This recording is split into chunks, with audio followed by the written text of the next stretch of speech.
You are listening to Putting the Pieces Back Together. I am Leah Gutierrez, and I have Devil Dog Devin with me.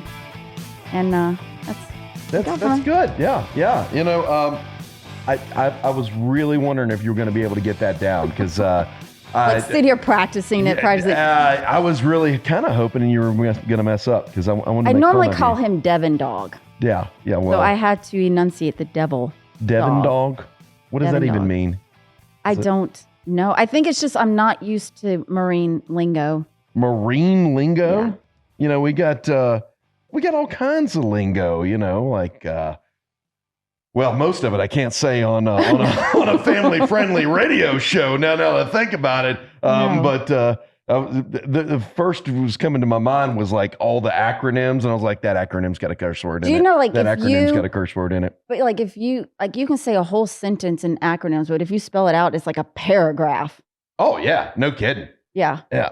And I have to do that. I do that with my kids sometimes. I'm like, gosh, this thing is FUBARD. And they're like, what's that? And I'm like, it's broke. Yeah, you go ahead and explain that to them. I think you should do that. Do you want to explain what FUBAR means to our audience listeners? No, you just want to get away functional. from that. Yeah, I can't wrestle Beyond that one out of your mouth. Repair. Yeah. Speaking of wrestling, our next guest, he was a wrestler. I'm pretty sure he was actually a Marine. Oh, that too. Yes. But he may be. And I feel outnumbered right now. Yeah. Yeah. But I don't think he's either one of those things currently. No. You want to introduce our guest? Our guest is Marine veteran and retired professional WWE wrestler. And now he is a deputy sheriff with the Iredell County Sheriff's Department. Cody. No, I kept calling him Wow. Cody. Chad Lail. Chad Lail. His name's Chad I Lail. was doing that yesterday. We were practicing. Chad Lail is our guest. Yeah. So hi, Chad. Hi. You've had so many names over the years. I was getting ready to say I've had so many names that I'll take whatever. I don't care. Yeah. What you went by? So Chad Lail, Gunner. Wait a second. It's Jaxson. No. Yeah. Jaxson. I'm testing you. Ryker. Oh, there we go. Jaxson Ryker. Yeah.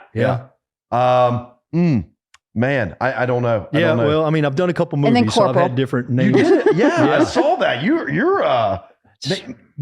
You might be our most famous guest. No, we did have Montel Williams. That's a good one. Yeah. That's a good one. So it's between you and Montel now. I'll take it. I've had a pretty interesting life per se. So. Yes. I would say so. Well, thank you for being on the show today, Chad. Thank you, guys. Or do you prefer Cody? I like Cody. I don't know. I don't know why. It was like yesterday. I kept saying Cody. No, Chad will work. Okay? Chad will work. Yeah. I was like, Cody, where'd that come from? Exactly. Yeah, I mean, good gracious, whatever. Oh, I know. I served with a Cody Lail. That's why. Did you really? Yeah. That's why. Must have been a swell guy. Yeah. He was actually a deputy with Jackson County. Okay. Oh, how about that? That's why the name comes up. That's it. Okay. All right. Yeah. All right. You got a freebie on that. For our national listeners who may not be from around these parts, sorry, yeah. all these places we're naming are in North Carolina. That is correct. Yeah. Including Iredell County, where Chad is currently a sheriff's deputy. But how long you been doing that? So I just hit my year back in September. So Wow. a year and some change now. A year and change. Yeah, man. Yeah. Jumped into it, and it was a goal of mine when I was in the Marine Corps. I was like, law enforcement, pro wrestling kind of thing. Of course, I chose to run the pro wrestling route, but law enforcement was another thing I really wanted. And you're from around here, which Hickory. is why you sell. Yeah. Hickory. Hickory, North Carolina. So the That is guy correct. that does the trucks is out of Hemi. He's from Hickory. Okay. Well, I can't remember his that's name. A random I don't know what's the fact, name. But thank you. Yeah, I don't know. Yeah, the one that dodged like in the Dodge and he goes, that thing got a Hemi? Those commercials? Those commercials are from like 1983. No, they're not. They're from 1993, thank you. But he's from Hickory, so. It's a bunch of rascals from Oh, here. Yeah. So Well, I'm here with a bunch of apparently whippersnappers. You and the guy from the Hemi commercial are from Hickory. starting off right. So you went to high school in Hickory? I did. St. Stephen's High School. Graduated in 2000, May of 2000, and worked for, I don't know, about a year, and then 9/11 happened. Oh man. And that was something like opened up my eyes. I got a huge family history of military, dad and uncles, Army, Navy, Air Force. I mean, you name it. There was one other Marine in my family. He's my Uncle Gene, who lives in Mississippi. And I was like, you know what? I got to fight for my country. So it just, 9/11 really opened up my eyes. Best decision I ever made. I always say that. Oh, yeah. So it was, and I wanted to go to Marine Corps. Awesome. Hoorah! I think the reason I wanted, is there any other branch? Well, yeah, I don't want to offend anybody, but no, there's not. So my Uncle Gene, who's the Marine, told me, like, you can go anywhere, just don't go to the Marine Corps. 'Cause he hated it. Of course. He hated it. But I went to the Marine Corps. It was the best and the worst time of my life. There you go. That's a good way to put it. Yeah. Absolutely. But I wouldn't trade it for nothing. I feel you there, man. That's awesome. Yes. So what'd you end up doing in the Marine Corps? So I was motor T operator. Motor T operator most of the time. We were attached to an infantry unit. I was part of 2nd FSSG, which was a support battalion at the time. Right. I think it's like 2nd MLG now, I want to say, Marine Logistics Group. They've changed it. But I was a red patcher. And some Marines out there listening will know what a red patcher is. I know what a red patcher was. Y'all were in French Creek as French well, Creek? right? Yeah, man. I was in 8th ESB, so I was just down the road a You piece. went far. Yeah. So I was attached to an infantry unit. I got a chance to man a 50 cal a lot of the time, which was awesome. I'd have to drive a truck all the time, but that's what I did, man. Man, that's cool. Motor T guy. So you actually went over there to the sandbox for a little while. I did. 2005, went into Kuwait, did a deployment with the 26th Marine Expeditionary Unit. Mhm. So we were part of a naval fleet, just bouncing around all over the country. I mean, or all over the world, really. We went to Dubai, Spain, trained in Israel, Holy went into smokes. Kuwait for about a month and a half, and did some stuff in Jordan. So I was lucky enough that I wasn't just in the sandbox for 8 or 9 months. Yeah, man, that sounds like quite the deployment there. It was actually coal. Yeah, we had some Liberty ports too. I didn't never get to do that. You never got to doubt. Oh no, we got lucky, man. We got lucky. We got to go to some Liberty ports, so it was cool. Yeah. What was your favorite one? I would say probably Malta, Italy. Oh, Yes, right at the boot of right at the toe. Oh, It was a really, really beautiful place, man, and just a good time. So we got to stay there for about 2 days, and it was weird. It was like the drinking age there was 16. You go to McDonald's and these kids were drinking out of high school. I'm like, what is going on right now? I mean, the people drink out of high school right around here. They It's do, just, but it's, you can't buy it in a McDonald's cup. But so yeah, that was a cool one. well, that's true. But these days, if you saw a 16-year-old drinking, you might have to do something about that. I'm going to call the State Highway Patrol because I don't want to deal with it. No, those guys help us out a lot. But yeah, we definitely not going to put up with that, man. Well, that's awesome. Hey, brother, we're getting ready to come up on the break. If you're listening on the radio, stay tuned. And hey, if you're watching on social media, stick around. There's going to be a lot more to see and talk about. And maybe Leo will get over her stage fright. maybe. Maybe. She's doing good. All right. You've been listening to putting your pieces back together. Yeah. Michael and Tamara Benfield. I was in the Navy for 20 years, retired 2005. I was on site at a customer, and what happened was my right leg collapsed. So that was the beginning of June 2012, and then by the end of June, I couldn't walk enough to keep working. It went down that fast. So I have a cervical spinal stenosis, and I still have it, and I still deal with it. It got to the point where all I could do was go from the bed to the wheelchair. Beginning of everything, and when I was in the wheelchair and I couldn't even hold my head up, I was using a neck brace. I went to the VA office in Mooresville, and he saw me. He said, I know exactly who can help you guys.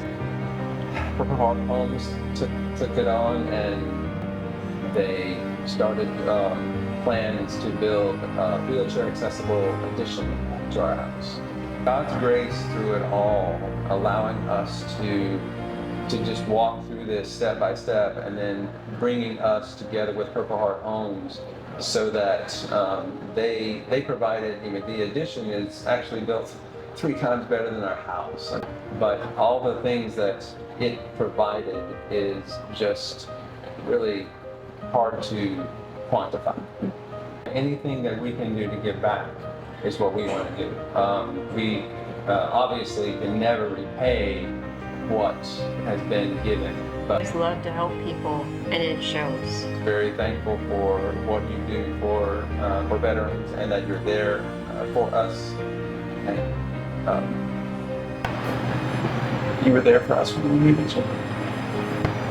That I can't say anymore, because what you have done for us, and the fact that whatever little we can do to help others, because hopefully our support of you helps you support more, so the more that we can help, the more that another one who is in need can be helped.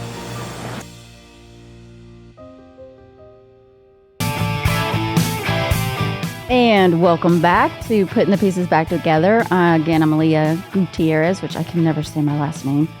And we have Devil Dog. Are you going to get it out of your mouth at some point? You know what? I found it kind of comical right before we went on break that you had like a Porky the Pig. That's all, folks, kind of episode. It was for the kids. That was for the kids? Yeah, you got to keep them entertained. Well, you fumbled well. Well, yeah, absolutely. It's by design, Leah. Oh, yeah. Yeah, I mean, I'm a professional. You are. Yeah, been doing this for a while now. Yes. Not that anybody's been listening. If you've been We have listening 10 listeners. Yeah. If you are listening and you like us, you could go to our social media. Or if you're already there, like, subscribe, those kind of things. Yes. Yeah. So we know that we're not just speaking to empty air. That would be great. Speaking of listening, they probably want to listen to more about our guest. Our guest, Chad. Cody. Cody. Oh, it's right. I am never going to live that down. Never. His name is not Cody. It's not Cody. It is Chad. It is Chad Lail. And Chad, before the break, you were just talking to us about you were in the Marine Corps and you got to go all kinds of cool places and A lot, man. And yeah, it's wild coming from like Hickory, North Carolina. For all who's been there, it's grown a little bit since then. But this was 99, 2000, 2001. It was just a furniture town, nothing going on. And my God, it was really furniture. Well, I say it's the best thing I ever did because I'm sitting there in my hometown and I'm just like, there's got to be more. So obviously the Marine Corps, it's going to show you a lot more, or the military in general is going to show you a lot more. And I say it was the best decision because it allowed me to get out of that small bubble of North Carolina and see the world and see that there was more to life than just, like my dad always told me, like, you can do whatever you set your mind to. Just chase after your dreams, believe in yourself. And that's what I did, man. You certainly did chase after your dreams. Ran after it. Because you come out of the Marine Corps, and then you immediately, what'd you do? Like, you immediately jump into the wrestling career? So, funny story. No, it's like going from one extreme to another. Well, I actually, Well, I was stationed at Lejeune, like we talked about, which is the coast of North Carolina, down in Jacksonville. And I, a lot of the weekends, if I wasn't deployed or wasn't going somewhere training, I would travel back home to Hickory, North Carolina to start. I would do wrestling shows then. Even in the military. While you were in the Marine Corps, I would do military. You were doing wrestling shows. Absolutely. No kidding. So I started wrestling in 2000, right after high school, like local independent stuff, which is like basically little league football, And for those listening, when we say wrestling, we're talking about like professional wrestling. Yes. Like the Hulk Hogan, brother. Yeah. Yes. Let me tell you something, brother. There you go. That kind of wrestling, not the collegiate kind. Yeah. No. Still wear spandex either way, but it's all right. So I made a living walking around my underwear. But I did wrestling while I was in the Marine Corps. Most weekends, like I said, unless I was deployed or something, I would travel home every weekend, have a show on a Saturday, travel back Sunday night, probably get back on base around 2 a.m. and be in formation at 6 a.m. You with those Holy groups that travel to smokes. the different armories. We were, yeah. So that's Yes, where I and I started. used to- The first show I ever did was in August of 2000 in the old Lenore, North Carolina Armory. Yes. And it's tore down now. There's a new one, I believe. But I wrestled in that. I've wrestled in schools. I've wrestled in bars. I've wrestled in barns. I've wrestled, I mean, you name it. I've wrestled all kinds of Because I had to places. work some of those shows, and they would have Yeah, and the National Guard, right? people that came out of the woodwork Nuts. to watch these shows. I mean, was like, nuts. oh You put them my all gosh. together. I mean, it's insane. I've seen a few of those shows when I was younger. I was Yeah. like, man, this is cool. Yeah. So that's, man, it just, and so I got out of the Marine Corps in 2006. September, I got out and honorable discharge, and was like, all right, well, we can do one of two things. And I mentioned you guys early. Law enforcement, I was really pushing towards the State Highway Patrol. Okay. That's what I kind of had in my mind. Because you don't have to have a degree to go. No, you just go straight to the training. Right. You know? And this is a little caveat for those of you who are listening. If you are a Marine, you can go into the North Carolina State Highway Patrol without a degree.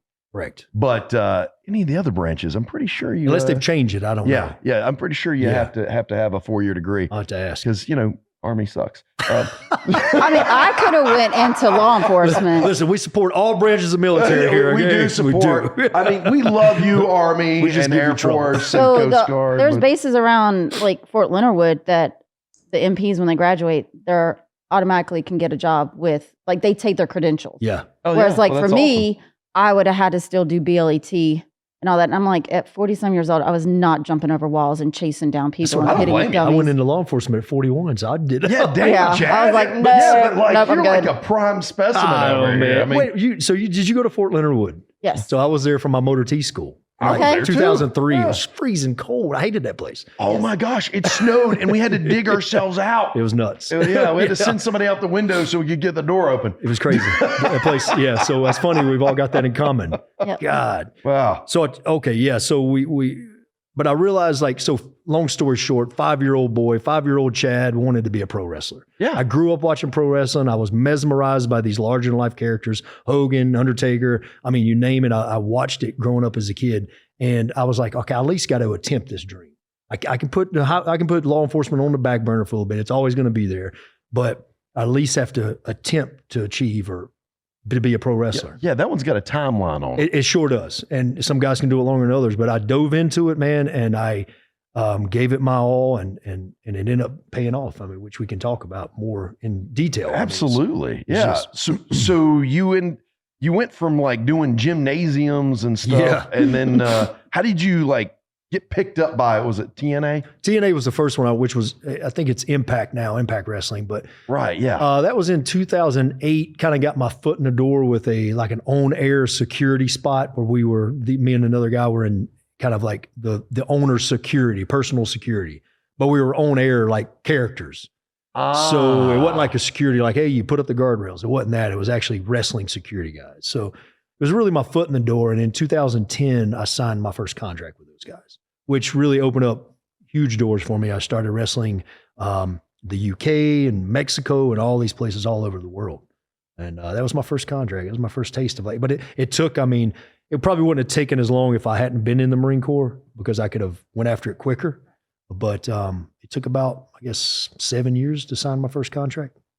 No kidding. So Yeah. you mentioned previously you were in the Marine Corps wrestling, and I got one question about that is, did you make weight? I mean, were they taping you? You talking about the Marine Corps? Yeah. So funny thing is, when I got out of the Marine Corps, I was 275, like a power lifter 275. Oh, And dude. thank goodness, I had a first sergeant, and man, she was wide open.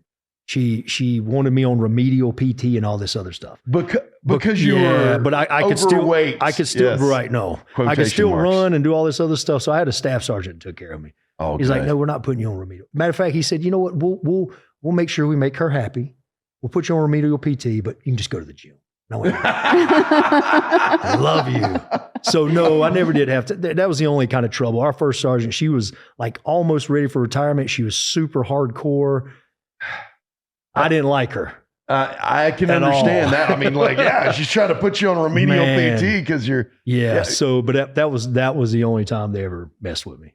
Oh man. So just for the non-veteran audience out there, there are weight standards in all branches of the military, and it goes off of height and weight, and sometimes they just don't make any sense. It doesn't make any sense. It's gotta be- I got taped at one time, and I was like, I had an 18-inch neck with a 27-inch waist, And basically, I look like a cartoon character. And, You still do. I still do. Yeah. Just a Devil funnier Dog version. No, man. Well, I couldn't wear my dress blues by any means by the time I got Oh, home. no. Yeah. I imagine So not. they're still hanging in the closet at the house. But So I didn't mean to go down that No, path no, too that's far, fine, but yeah. that's just, oh man, Yes. I thought that was hilarious. So 7 years to get your first contract, and did you immediately pick up that moniker of Gunner? So that is a name that they asked me, like, kind of a little bit of my background. I said, well, military. I got the man a 50 cal in the Marine Corps. And they Yeah. were like, oh, wait a minute. So we started thinking about the name Gunner. And yeah, I picked that name up in, I guess, when I signed the contract with those guys in early 2010, and just ran with it. So I own that name. Now, Jaxson Ryker is owned by WWE, but we can still say it on TV. Right. You can say it, but you just can't use it if you were going to Correct. go. But Gunner, I can use as long as I live. I mean, if I ever chose to go back into wrestling again, it would be the name that I would use. So, Oh, that's awesome. You would probably prefer from here on out if I just called you Gunner and instead of the old Jaxson Ryker. no, Or would you prefer Cody? no. Let's just stick with Chad, okay? I'm going to get pulled over. I'm a humble I'm going to man. get pulled over and be like, I know Cody Lail. They're like, who's Cody Lail? They're gonna be like, who? Oh man, I hope you do. We don't have a Cody Lail. I'm going to be calling Ma'am, in step out of the taillights car. on the way home just to Cody see what Lail. happens. Oh, good Lord. So, We've got about a minute and a half before the break. I was thinking, you mentioned you went to the UK and all these other places. Is wrestling, real quick, big over there? oh, it's huge, man.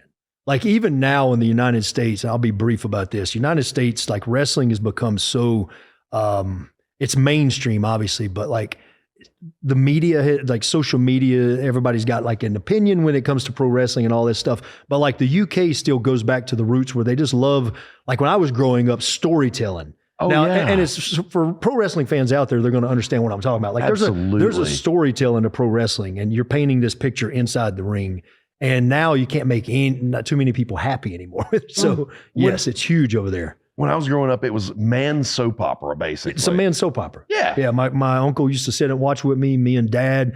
They used to say my grandfather, before he passed away in the 70s, but he would get mad if somebody would start talking during wrestling. I'm like, so yeah, man. So the UK, the crowds they're awesome, man. They're still really into it. Ireland, those areas, the UK, Scotland, man, they're great people. Well, man, I'm glad you got to experience that. And Yes. maybe I'll try my hand. Am I too old? Am I too old to get around? How old are you? I'm 42. We're the same age. We could be a tag team. So, tag team. In the break, we're going to discuss this. You're going to catch more putting the pieces back together if I survive.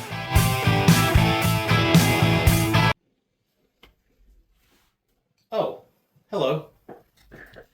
My name is Lynn, and I am the communications manager here at Purple Heart Homes.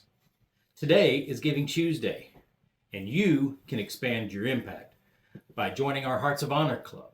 And you can do that by going to phhusa.org.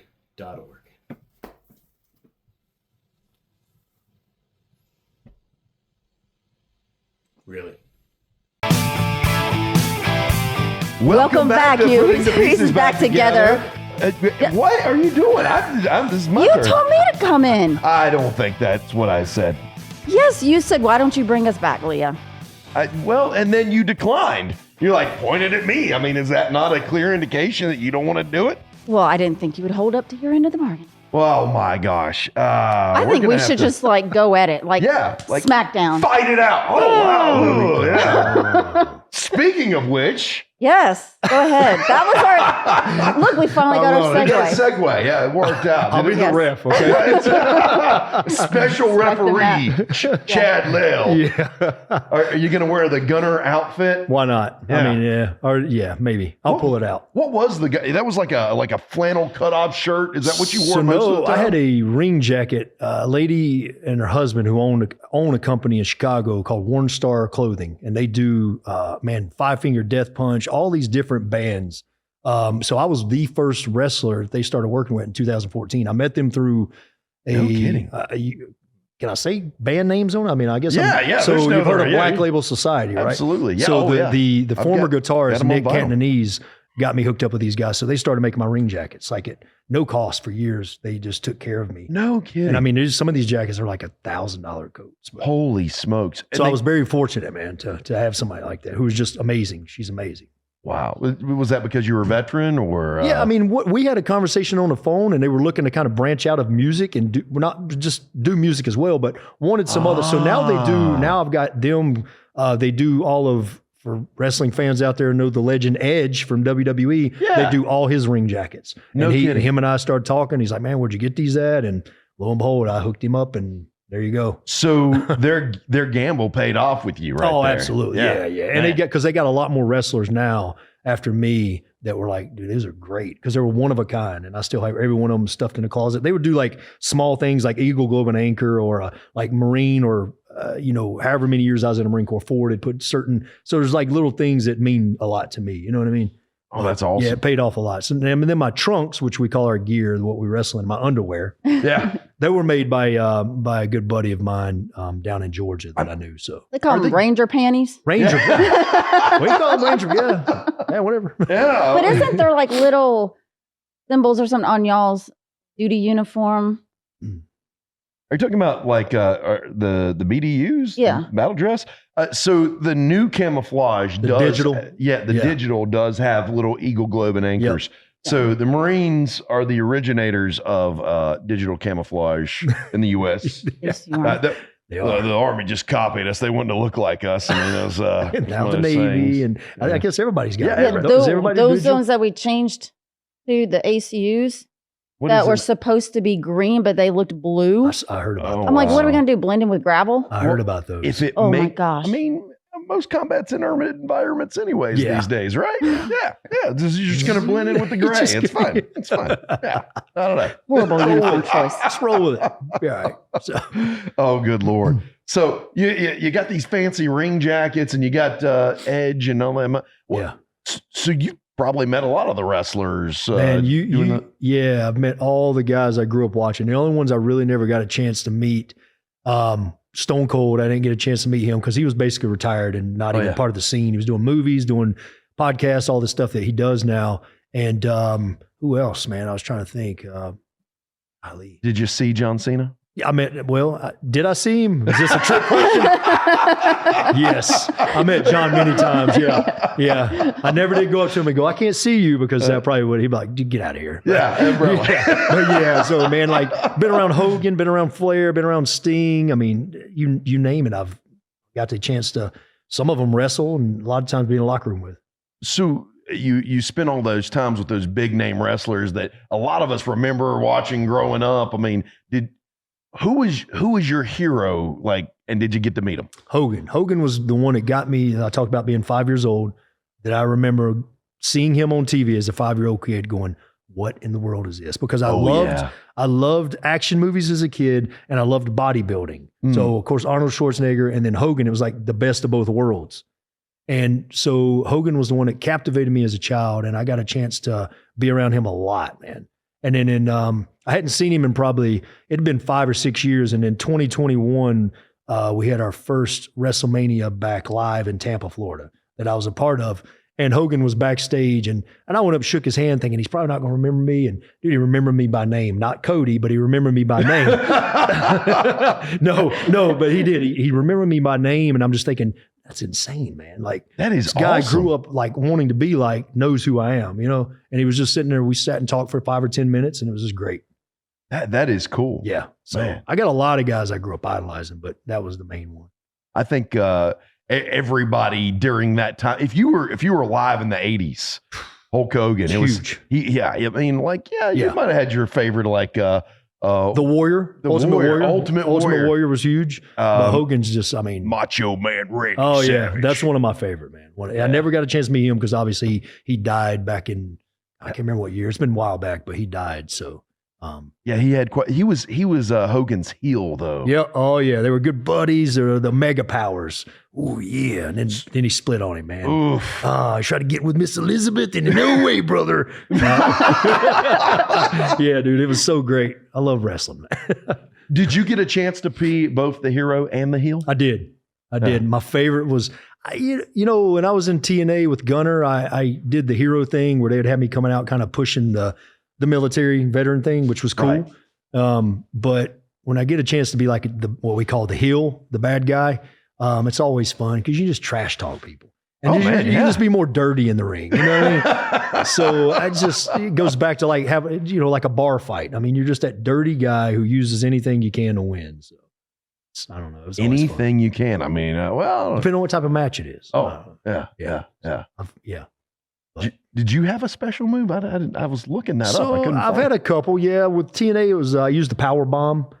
I don't know what that is. Google it. I don't know how to explain it. I've been power bombed, and it wasn't for pretending. I did not like that. Yeah, no, it hurts. So yeah, mostly the power bomb was a big one for me. Yeah. Oh man. Yeah, you're kind of a big dude. You can.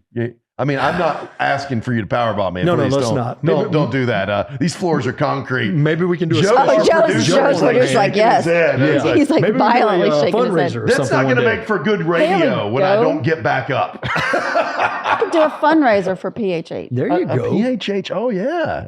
Well, I'm down. Man. We can make something happen. Oh, then I have to wear the silky shorts. You don't have to. You don't have to. No. Please no. Yeah. Yeah, see.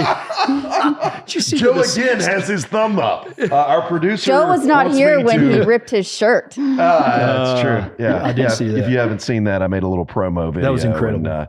Yeah. But one of the things you mentioned earlier is you didn't get to see and meet Stone Cold because he was already off into his movie career. Yep. Speaking of movies. Yeah, you kind of did a little bit of that yourself. And I did. Yeah, and do we want to save that for after the break? Or I say, yeah, we can kind of, I've done two, we can kind of dive into a little bit after the break maybe, but I've done 3 or 4 films, but 2 main ones that some folks out there may know of. And Navy SEALs versus Zombies. Oh, man. Yeah. Which sounds like a terrible name. It is a terrible name. But it was a very fun film. It was shot in Baton Rouge, Louisiana. Oh man, yeah. And it was like 3.5 weeks. I've been worked with two retired Navy SEAL guys that were there as like weapons advisors, but they ended up acting on the movie with us. And really cool opportunity, man. Got to do my own stunts. So yeah, I would look at you and go, yeah, we're not going to call in a stunt man. No, I wouldn't want them to. I mean, I would rather, if it was something where I got to get hit by a car or something, you got to be careful because at the time I was actively pro wrestling for a living. So I couldn't do something like that. But pro wrestling's kind of like being a stunt man all the time, right? Year round. So like I heard Triple H say this one time, like somebody, growing up, people were like, well, why would you want to be a fake pro wrestler? And like, it's like, use that word. I hate that word, by the way, but it's a active, like a physical form of entertainment. Like there's no off season for pro wrestlers. I mean, let's not call it fake. No, it's not fake, not fake news. No, it is a athletic dance, maybe. I don't know. It is a dance. Yeah, it is a dance. And it probably takes a little bit more skill than what most people think. It does. I've watched people do these things, and I don't know. Sure. Yeah. But well, I think we're going to get into your movie career right after this break. You've been listening to Putting the Pieces Back Together. We'll catch you then. Hi, I'm Val, the construction manager here at Purple Heart Homes. It's Giving Tuesday, and we could really use your support. With your donations, we can buy things like more tools for these guys behind us. We can make more tiny homes for the veterans, and more tiny homes means less homeless veterans. You can become a Hearts of Honor donor by clicking on the link below. Thank you. Really? Welcome back. You've been listening to Putting the Pieces Back Together, brought to you by Purple Heart Homes. We are a 501c3 dedicated to helping men and women who served in the military with critical home repairs. Find out more about us at phhusa.org. And right before the break, we were talking about movies. that you have starred in. I want to know about Game Night. What was that about? Oh yeah, that was a good one. That was a good one. So we filmed that one in my daughter was just born, so 2017, which was right before I signed with. Matter of fact, I signed with WWE while filming that movie. So 2017 in Atlanta, I auditioned for the film. My only name was the Bulgarian Goon. That was what they called me. But I wasn't Bulgarian at all. Like even in my lines of speaking, there was like no Bulgarian accent. I'm like, okay, this makes sense, whatever.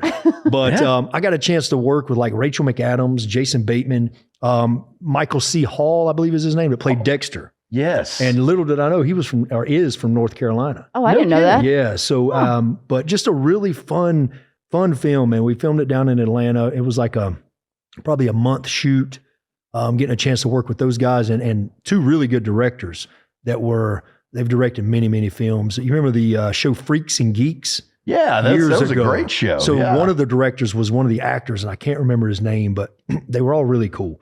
I got to do my own stunts in that movie, and I've always had a crush on Rachel McAdams. If you're listening, I'm your guy. Wow. But it's so that's a call out to you. Yeah, just saying. We'll see if we can make that happen. But no, she was. All of them were really cool. Like Jason, I worked with for a little bit, but she was really, really awesome to work with. I had like 3 or 4 scenes with her, and it was a really cool film. And then, I mean, just to be able to go to like the movie theater and see me on big screen, because like I always wanted to do some movies. It's not like the ultimate thing I wanted to do.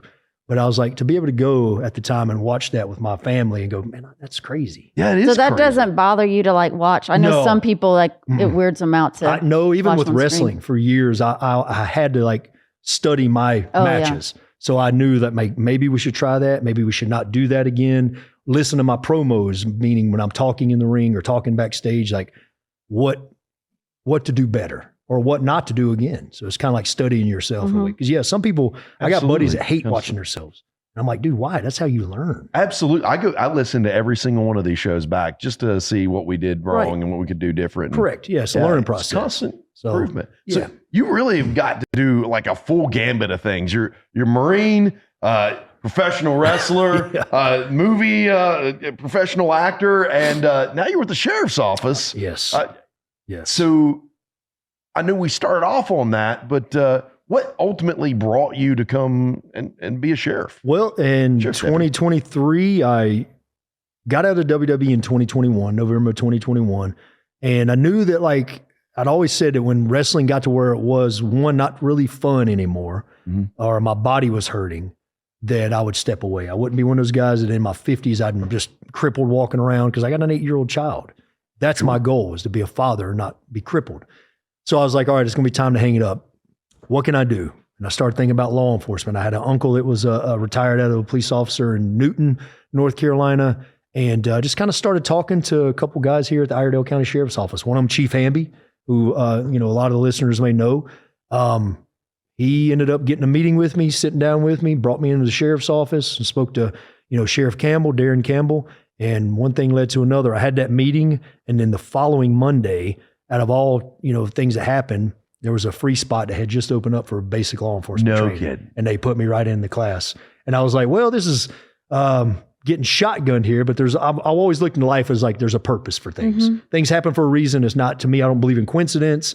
And when I retired from wrestling, I decided law enforcement is what I want to do. And this county is just, and I'm not just like blowing smoke. Like Sheriff Campbell takes care of us.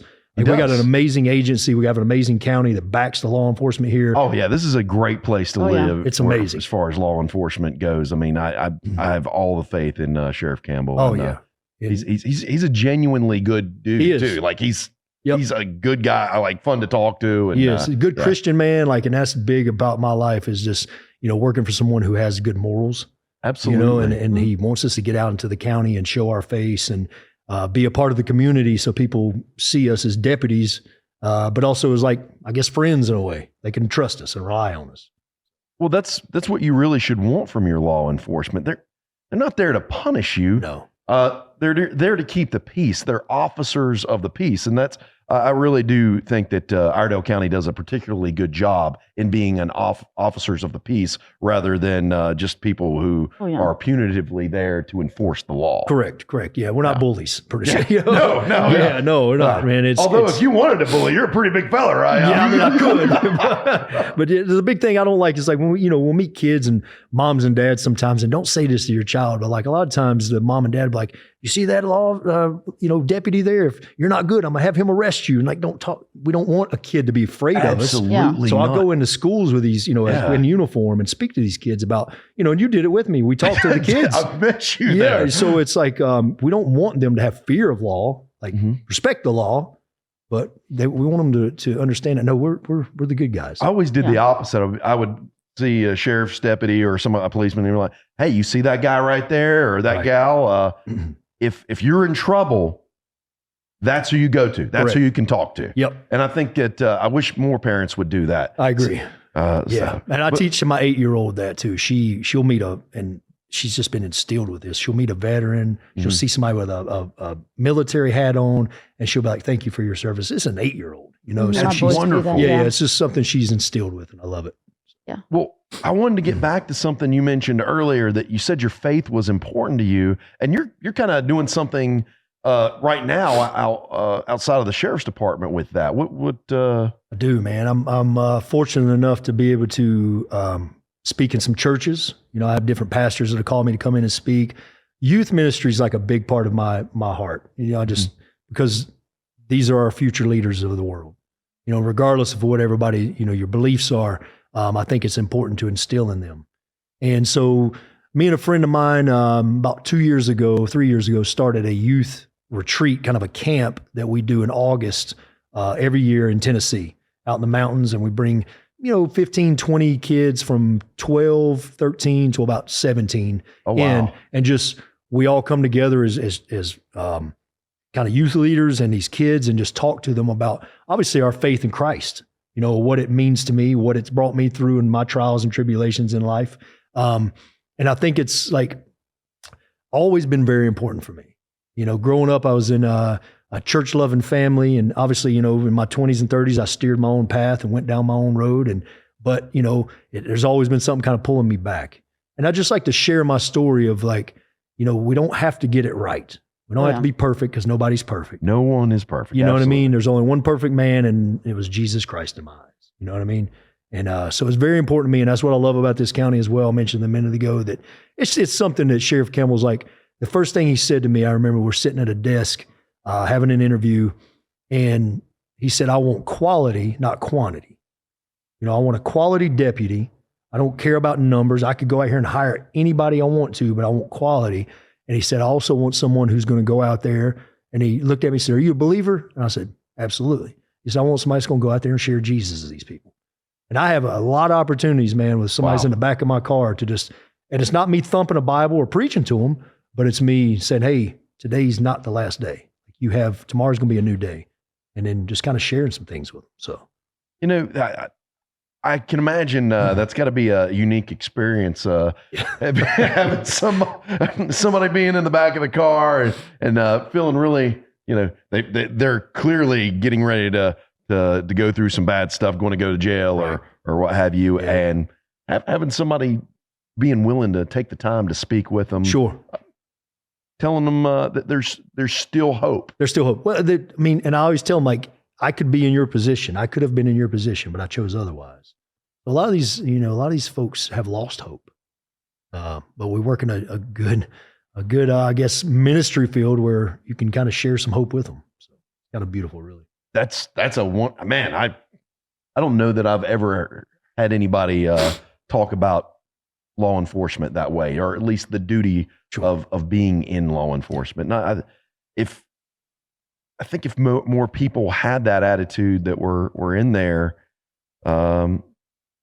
maybe we wouldn't have some of the attitudes that we have in the communities, because you really have to go back and connect with them. And but it's hard. We're in a really treacherous environment for law enforcement right now. So it's very. I just want to commend you on. I always tell veterans, thank you for your service, but to go into law enforcement right now with the way that society feels about law enforcement, you really truly are doing a service. So I agree. Thanks for doing that. And I think thank you. And I think it's getting a little bit better to where people are starting to see, like, you know, we're not bad. No. You know, they're starting to respect it a little bit more in certain areas of the world, or the United States. But it is you still got to keep your guard up. Never get complacent. Yeah. It's just like in the military going overseas, you can't be complacent, you know, because Absolutely. I want to go home every night. Well, we got about 2 minutes left, Chad. Is there anything that we didn't hit on that you want to hit on? First of all, I appreciate you guys having me on. Anytime I get a chance to not only represent the sheriff's office, but represent what I've done, what I've been blessed to do since I was 18, 19 years old. I mean, I'm 42 now. Sometimes I have to sit back because, you know, I went through some times about 2.5 years ago, struggles and a divorce. And I mean, all these things where I had to sit back and realize, like, man, it's not the end of the world.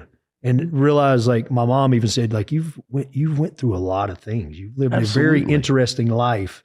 And now you're jumping into law enforcement. And it's just another chapter of your story that, you know, I can teach my 8-year-old daughter and share with her. So that's absolutely wonderful. And, you know, the name of the show is Putting the Pieces Back Together, because we talk about that transition from military to civilian life. And you've made several transitions in your life. And I loved being able to share your story today, these unique experiences. Thank you. I've had to put a lot of pieces back together. So it's funny that that's the name of the show. I have some pieces that I caused on my own, and other pieces is just part of life.